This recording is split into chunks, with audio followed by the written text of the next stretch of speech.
शिवलिंग पर ऐसा जल भूल कर भी मत चढ़ाना, पूरा घर कंगाल हो जाएगा, घर में गरीबी आ जाएगी। पूरी जानकारी के लिए वीडियो को अंत तक ज़रूर देखें और कमेंट बॉक्स में हर हर महादेव लिखना बिल्कुल ना भूलें। दोस्तों, शास्त्रों के अनुसार जिस घर में शिवलिंग स्थापित हो और सुबह शाम विधि विधान से उसकी पूजा अर्चना होती हो, वहाँ स्वयं महादेव निवास करते हैं। वह स्थान काशी तीर्थ के समान होता है। लेकिन यहाँ शिवलिंग स्थापना के बारे में कुछ प्रमुख जानकारी देना बहुत आवश्यक है। जैसे घर के पूजा स्थल पर 3 इंच से बड़ा शिवलिंग नहीं होना चाहिए। घर में स्थापित शिवलिंग की प्राण प्रतिष्ठा नहीं करनी चाहिए। शिवलिंग के पास नंदी और सर्प नहीं होने चाहिए, लेकिन माता पार्वती, भगवान गणेश, कार्तिकेय और त्रिशूल डमरू अवश्य ही होने चाहिए।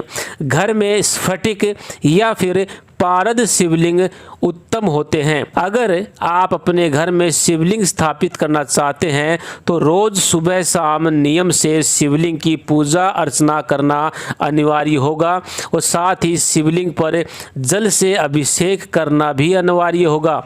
अगर आप सुबह शाम शिवलिंग की पूजा नहीं कर सकते, जलाभिषेक नहीं कर सकते, तो ज़रूरी नहीं है कि आप घर में शिवलिंग स्थापित करें।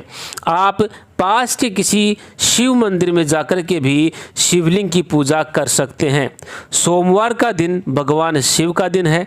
साथ ही शिवरात्रि, प्रदोष एवं सावन का महीना भगवान शिव को अत्यंत प्रिय है। शिवलिंग पर जल से अभिषेक करने से भगवान शिव अत्यंत प्रसन्न होते हैं, क्योंकि भगवान शिव को जल भी अत्यंत प्रिय है।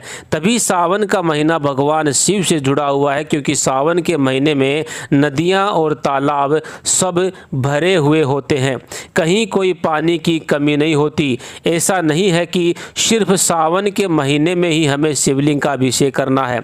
शिवलिंग का अभिषेक हमें रोज करना चाहिए, लेकिन शिवलिंग पर कभी भी ऐसे जल से अभिषेक मत करना जिससे शिव नाराज हो जाएं, क्योंकि महादेव जितनी जल्दी प्रसन्न होते हैं उतनी ही जल्दी क्रोधित भी हो जाते हैं, और अगर महादेव एक बार क्रोधित हो गए तो उसका नुकसान हमें जीवन भर भुगतना पड़ता है। अतः ध्यान रहे, शिवलिंग पर ऐसा जल भूल कर भी मत चढ़ाना। तो चलिए जान लेते हैं कि किस प्रकार का जल शिवलिंग पर नहीं चढ़ाना चाहिए। लेकिन उससे पहले अगर आप हमारे चैनल पे नए हैं तो वीडियो को लाइक करें, शेयर करें और हमारे चैनल को सब्सक्राइब करके बेल के बटन को अवश्य दबाएं। पहली बात, अगर आप शिवलिंग का अभिषेक करने के लिए मंदिर में जाते हैं तो शिव महापुराण में कहा गया है कि भगवान शिव को मंदिर का लोटा उठाकर उसमें मंदिर का ही जल भरकर कितना भी जल शिव को चढ़ाओ, शिव कभी प्रसन्न नहीं होंगे। अतः जब भी शिव मंदिर में जाओ तो घर का लोटा और घर का ही शुद्ध जल लेकर जाओ और शिव को चढ़ाओ। ऐसा करने से 2 प्रकार के दोष समाप्त होते हैं। पहला दोष है वास्तु दोष और दूसरा है पितृदोष। आज भी रामेश्वरम में गंगोत्री का जल चढ़ाने का विधान है। दूसरी बात, महादेव को सादा जल कभी ना चढ़ाएं।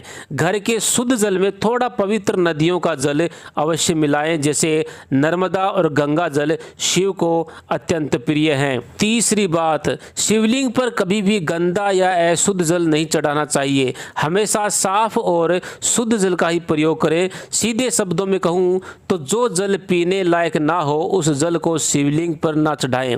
जिस जल को आप पीने लायक समझते हैं, जिस जल को आप पीते हैं, वही जल शिवलिंग पर चढ़ाएं। बाथरूम से लिया गया जल कभी भी शिवलिंग पर ना चढ़ाएं।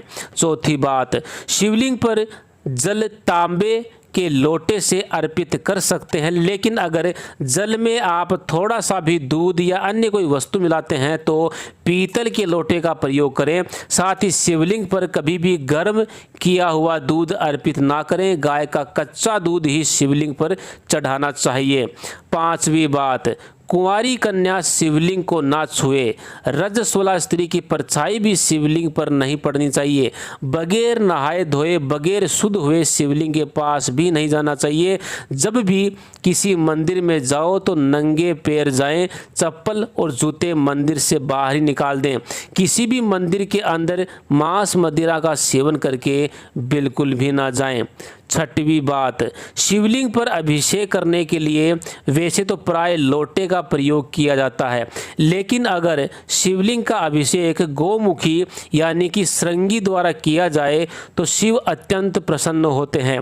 रुद्राभिषेक के समय अधिकतर लोग इस श्रृंगी से ही शिवलिंग का अभिषेक करते हैं।